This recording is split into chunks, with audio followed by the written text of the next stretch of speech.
Selamat siang, dalam video ini kelompok kami akan menjelaskan tentang konflik yang ada di Timur Tengah.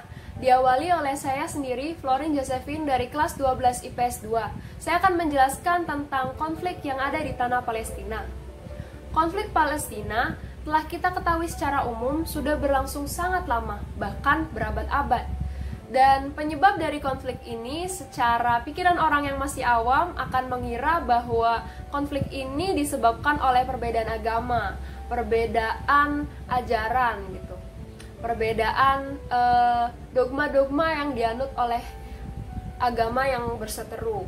Tapi padahal secara faktanya, secara spesifik ternyata bukan itu. Konflik Palestina ini didasari oleh perebutan tanah, sengketa lahan antara tiga agama besar di dunia. Nah, oleh karena itu, sampai sekarang konfliknya sedang memuncak, bahkan sudah jadi sorotan oleh seluruh dunia. Dan tiga agama besar yang saya sebutkan tadi, yang pertama meliputi ada umat Nasrani yang asalnya dari bangsa Israel. Nah, bangsa Israel ini menganggap bahwa tanah Palestina merupakan tanah yang sakral bagi mereka, sebab di situ ada gereja Kudus yang letaknya ada di Bukit Golgota.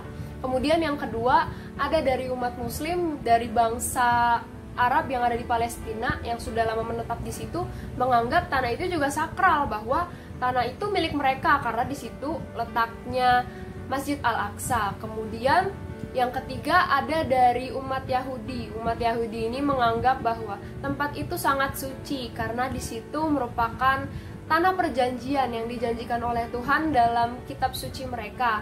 Di situ ada tembok ratapan. Lambat laun semakin lama umat Yahudi menguasai tanah Palestina.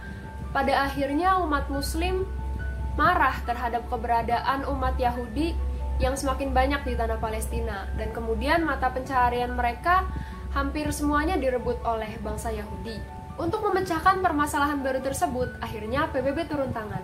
Pada tanggal 29 November tahun 1947, akhirnya PBB sebagai lembaga Perserikatan Bangsa-Bangsa yang berbasis internasional melakukan sebuah keputusan, yakni membagi wilayah Palestina secara adil kepada umat Muslim dan juga umat Yahudi. Tetapi lagi-lagi dari keputusan tersebut, umat Muslim tidak setuju karena menganggap bahwa PBB mengakui keberadaan umat Yahudi di mata dunia.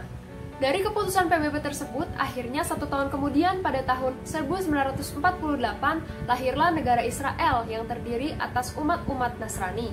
Dan kemudian sejak saat itu keberadaan umat Muslim di Palestina semakin dibelenggu oleh keberadaan umat Nasrani yang ada di Palestina.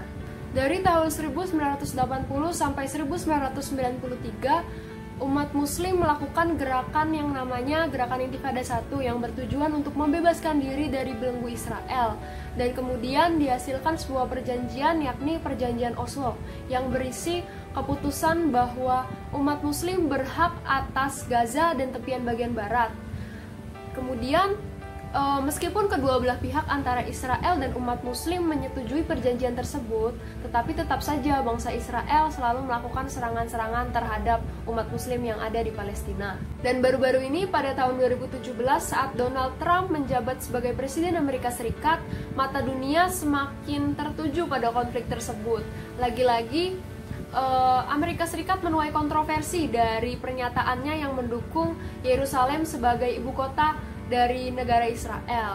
Nah, dunia menganggap bahwa Amerika Serikat hanya mendukung kemakmuran bagi Israel daripada kedamaian yang harus difokuskan pada umat Muslim yang ada di Palestina. Nah, kemudian dari situlah dunia semakin bergejolak dan mengecam Amerika Serikat. Inilah akhir dari penjelasan singkat saya, semoga dapat dipahami. Terima kasih.